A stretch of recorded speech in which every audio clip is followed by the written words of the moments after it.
चलिए आज बात करते हैं जापान के एक ऐसे अनसुलझे रहस्य की, एक ऐसे मामले की जिसने एक समय में पूरे देश में दहशत फैला दी थी।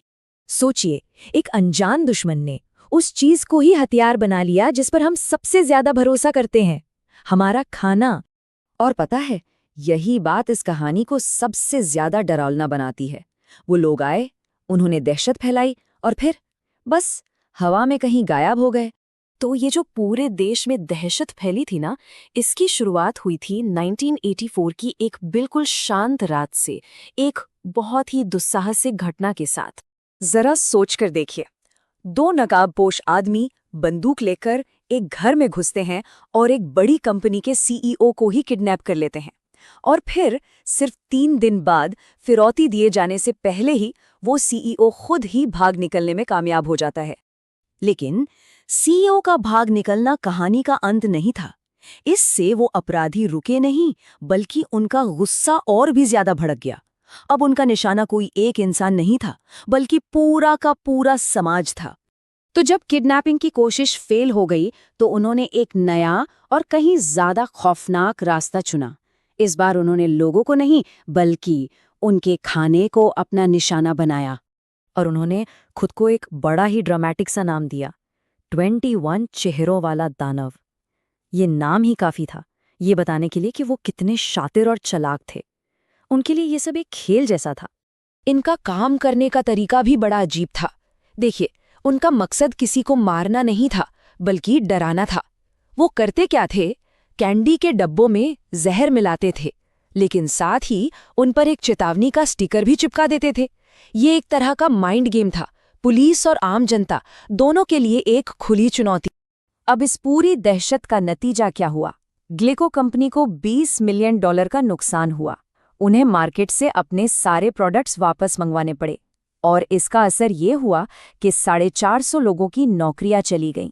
ये लोग सिर्फ अपराध नहीं कर रहे थे, ये तो पुलिस का मजाक उड़ा रहे थे। उनके जो खत आते थे ना, वो तानों और पहेलियों से भरे होते थे। मतलब वो बार बार ये साबित करने की कोशिश कर रहे थे कि वो पुलिस से कहीं ज्यादा स्मार्ट हैं। सोचिए, 1 लाख से ज्यादा पुलिस वाले इस केस पर लगे हुए थे, लेकिन इतने बड़े ऑपरेशन के बावजूद पुलिस सिर्फ एक बार किसी सस्पेक्ट के करीब पहुंच पाई थी। पुलिस को अपनी पहली और आखिरी उम्मीद की किरण तब दिखी जब वो फिरौती देने की एक और कोशिश कर रहे थे। एक जासूस की नज़र ट्रेन में एक संदिग्ध आदमी पर पड़ी।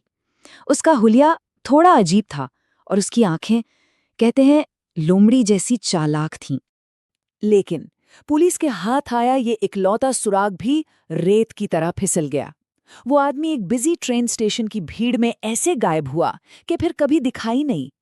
पीछे क्या बचा? सिर्फ एक स्केच और एक खौफनाक सा डिस्क्रिप्शन, लोमड़ी जैसी आंखों वाला आदमी। अब जो कहानी का अगला हिस्सा है, वो और भी ज्यादा दुखद है। इससे पता चलता है कि ये जो कभी ना खत्म होने वाली और नाकाम जांच थी, उसने लोगों पर कितना गहरा असर डाला। जो सुपरिंटेंडेंट यामामोटो इस पूरी जांच को लीड कर रहे थे, वो इस नाकामी का दबाव झेल नहीं पाए। लोमड़ी जैसी आंखों वाले आदमी को न पकड़ पाने की नाकामी से वो इतने ज्यादा निराश हो गए कि उन्होंने अपनी जान दे दी। और यामामोटो की मौत पर दानव का क्या रिएक्शन था?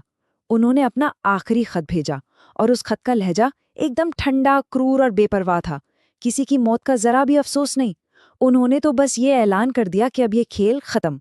और बस उस आखिरी ताने भरे खत के साथ वो क्रिमिनल्स हमेशा हमेशा के लिए गायब हो गए, ठीक वैसे ही जैसे वो आए थे, एकदम अचानक और रहस्यमयी तरीके से।